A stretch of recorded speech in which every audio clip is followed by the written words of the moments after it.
Click 160 ang natitipuhan yung bilhin ngayong taon? Well, in this video guys, tatalakayin natin kung ano yung meron siya, yung kanyang specs, features, at syempre yung kanyang updated price. Kaya naman tara, samahan nyo akong ikutan tong scooter na to. Let's go! Honda Click 160 Matte Red. So ito yung kuya ni Honda Click 125 guys. At kung naghahanap kayo ng upgraded version ng isang Honda Click, I highly recommend this one. Bakit? So tatalakayin natin to ngayon dito sa video ito. So bago ang lahat guys, umpisa muna natin sa kanyang engine specification. Of course, this scooter is powered by 157cc to be exact, liquid-cooled, 4-stroke, 4-valve, single overhead cam at ESP+. Pagdating naman sa kanyang max power, meron siyang max power na 11.3 kilowatts at 8,500 RPM and max torque of 13.8 Newton meter at 7,000 RPM. Meron din itong malaking fuel tank capacity na 5.5 liters, kaya naman sa long ride ay hindi ka na mabibitin pa. Plus, yung kanyang average fuel consumption na kiniklaim ni Honda na 46.7 km per liter.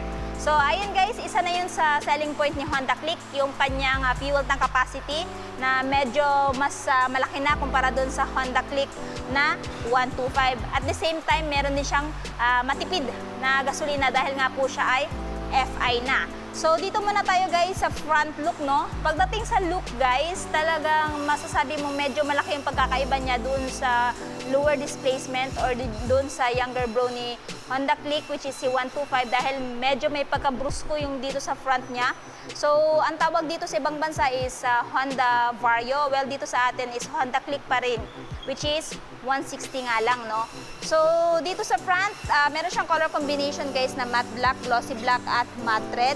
And meron din siyang sticker dito na Honda. Yan lang po yung makikita yung sticker dito. And dito naman, meron siyang emblem na Honda, which is yung nagpapa-premium dito sa motor na to, ano. At the same time, napakaganda din po ng paint job niya na matte red. Ayan, o. Ayan.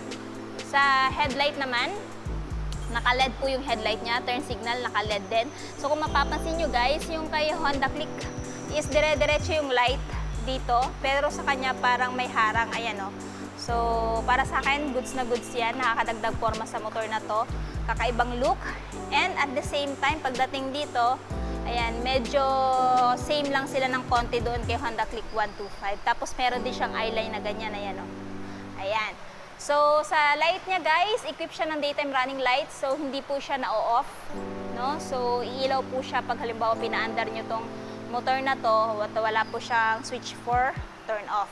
Pagdating naman dito, ginamitan siya ng telescopic fork suspension with single disc, ayan, with single pat piston brake caliper at tubeless tire na din po siya.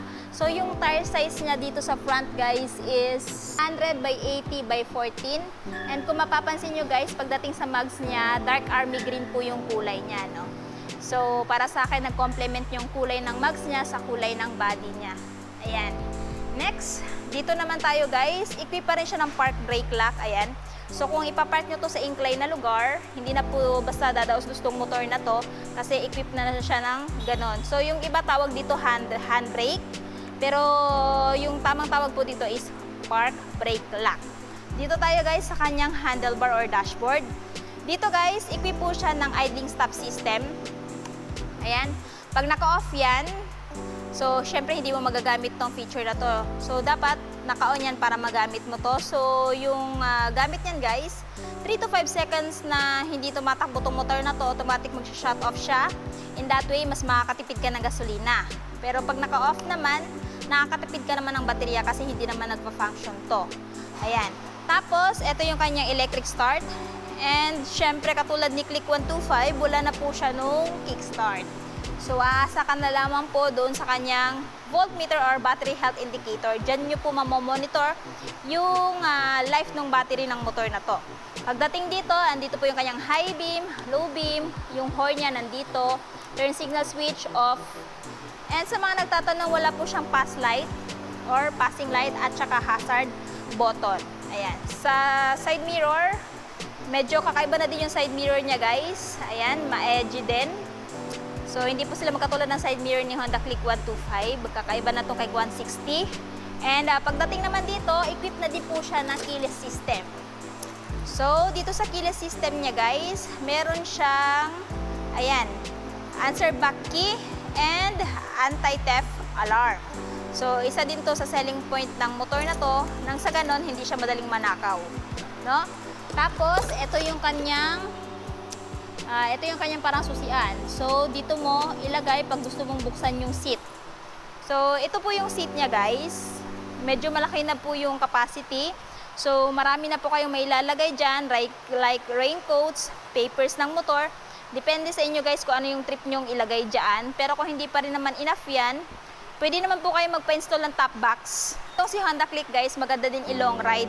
Kasi nga, aside sa matipid siya sa gasolina, napakalaki din po ng compartment niya na isa sa pinakagusto natin mga rider.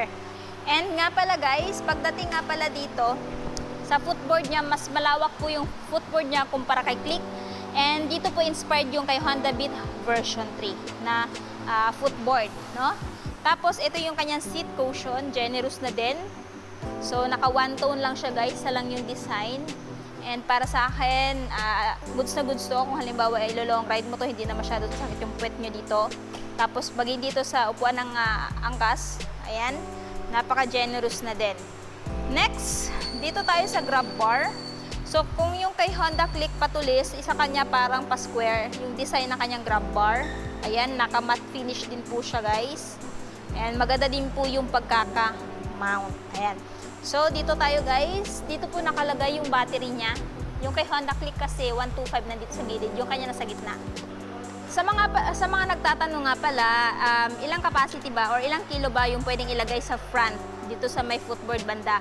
Nakalagay po yan dito, guys, which is 3.3 pounds or 1.5 kilo. Ayan. Tapos sa underseat naman, up to 10 kilos. Ayan. Tapos sa hangin naman sa motor, if ever magpapahangin ka, sa front is 29 and sa likod is 33. Yun po yung standard na air ni Honda Click sa kanyang mga wheels. Ayan, no? So, dito naman tayo, guys. Ayan. So, nandito yung apakan ng angkas or foot peg. Pwede mong i-fold kung wala kang angkas. Tapos, silent na din po yung kanyang makina. So, pag pina-under nyo to, guys, hindi nyo na maririnig yung engine sound niya. Heat guard cover, para na sa ganun hindi po mapaso yung angkas or ikaw. Pagdating dito, meron na din siyang tar hugger, guys. Hindi na kung saan tatalsik yung mga putik pag dadaan nyo po ito sa mapuputik na lugar. Yung brand po ng gulong niya, guys, is Federal. At meron po siyang sukat na 120 by 70 by 14. And braking system, guys, sa front is naka single disc, sa likod is naka drum brake pa rin. Pero kahit ganun pa man, no, since Honda Click 125 user tayo, ang drum brake napakakapit pa rin naman, no? And siya po ay combi brake. So wala pa rin po siya ng ABS. Yung combi brake naman po is 30%. Mag-engage yung brake sa front wheel at 70 sa rear wheel, no? So, wala pa po siya nung anti-lock braking system. Pero para sa akin, since may combi brake na siya, goods na goods pa rin. Maganda pa rin yung kapit ng braking system niya. Both front and rear wheel. So, dito naman tayo sa taillight, guys. Check natin. Ito yung taillight niya, guys. Ayan. So, iba na din po yung design ng taillight niya, guys. Ano? Ayan. Modern na. Tapos yung turn signal niya, guys, same pa rin kay Honda Click 125. So naka-LED yan pareho, guys. May ilaw pa rin ang plaka dito. May reflector pa rin, no? Tapos yung sticker na Honda at syempre yung plate holder. Ayan, guys. Tapos dito, yung kanyang suspension na ginamit, monoshock pa rin. Ayan. Unit swing suspension and ESP Plus na din siya, guys. Tapos nandito banda yung kanyang panggilid. Kung mapapansin nyo, parang may butas dito. Ayan, no? Malinis na din po yung kanyang, ayan, underneath dito. So, kung maglilinis kayo nito, guys, hindi na kayo mahirapan kung saan pa sisiksik yung kamay nyo. So, nandito yung foot peg ng angkas, center stand, at yung side stand. Anyway, sa side stand, guys, siya po ay merong side stand switch. Meaning, pag nakababa ito, hindi nyo po siya mapapa-under kahit ano gawin yung pagpapa-under. Isa po yun sa safety feature na nilagay ni Honda dito sa Honda Click 160. So, ngayon naman, guys, so dito sa front pocket niya, guys, equipped na siya ng USB charging port na kung saan pag maglo-long ride kayo, hindi na kayo mangangamba na malulubat yung phone ninyo, no? Dahil, ayan, guys, meron siyang charging port, no? Need na kayong bumili ng adapter, ready to saksak na lang. Dito yung USB cable ninyo. Tapos kung mapapansin nyo guys, napakalalim na, no? So kasya dito kahit 500 ml na water. Ayan, tapos meron siyang drainage dito. May butas doon, so pag malagyan to ng tubig, automatic labas doon. So makakaasa kang hindi mababasa yung mga gamit mo dito pag natapunan to ng tubig kasi ayan, meron siyang drainage dito, no? Ayan, napakalalim ng kanyang front pocket. So, ito pa lang yung front pocket na napansin ko sa mga motor na nare-review ko na napakalalim. You know, kahit 500 ml, kasyang-kasya dito, no? Mas masasarado mo pa. Pagdating naman sa right side, ganun din, medyo malalim na din. Ayan. So, dito naman tayo sa kanyang dashboard, guys. So, ano yung information meron dito? So, itong dashboard niya, guys, is equipped na ng fully digital instrument panel. Ayan. Tapos na dito yung speedometer, time, trip, at yung kanyang kilometer per liter. So, i-check natin guys since may dalawang button dito, no? Select at saka set. Dito sa select, ayan, trip B, trip A, voltmeter, yun yung sinasabi ko na kailangan yung i-monitor para ma-check nyo yung battery, health ng motor ninyo. Tapos yung total ng tinakbo at bumalik na nga siya. Ayan. So, since may time siya guys, and convenient yan kung trabahante ka. Pagdating dito sa set, dyan ka magsiset ng time mo at kailan ka ulit magpapa-change oil. Sa mga lights indicators naman, ayan yung kanyang turn signal light indicator. Ayan. So, left, right, tapos high beam, low beam, check engine indicator, temperature, idling stop system indicator, at saka yung sa keyless system indicator niya nandito. So, ayan guys. Ayan. Tapos, syempre, dyan mo din makikita yung kanyang average fuel consumption kasi magdidepende pa rin yan sa throttle happy ng driver. So, sa mga nakikurious sa seat height, ito po ay mayroong seat height na 778mm at ground clearance na 138mm. Sa height ko na 5'5", kitang-kita nyo naman guys na abot ko tong si Honda Click 160 at kung meron kayong height na kahit 5 flat, ayan, abot na abot nyo pa rin po ito. Yun nga lang, naka-tip-toe po kayo dito. So, dito naman tayo guys, dumako sa kanyang presyo. So, itong scooter na to guys, si Honda Click 160 ay merong updated price na. Ayan, at good news guys, siya po ay naka-promo. So, siya po ay naka-less ng 4,000 sa down payment. So, from 9,463, magiging 5,463 na lamang po yung down payment niya. At syempre, meron din po siyang monthly sa 3 years na 6,151 at rebates na 200. So, ito pong scooter na to ay available lamang sa Honda Venus Marketing sa may Sobrey Cari Street, Tagum City. So, ano pang hinihintay nyo guys? Kung interested kayo, pumunta na kayo dito habang available pang unit. Ayan.